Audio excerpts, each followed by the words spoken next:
चाहे छाए हो बादल काले, चाहे पाँव में पड़ जाए छाले, चल रे कांवरिया शिव के धाम। चाहे आग गगन से बरसे, चाहे पानी को मन तरसे, चाहे आग गगन से बरसे, चाहे पानी को मन तरसे, चल रे कांवरिया शिव के धाम।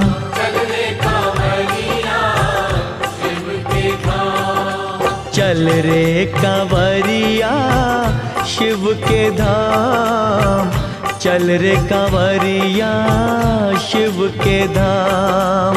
बोल बम बोल बम बोल बम बोल, तेरा कुछ न लगेगा मोल। बोल बम बोल बम बोल बम बोल, तेरा कुछ न लगेगा मोल।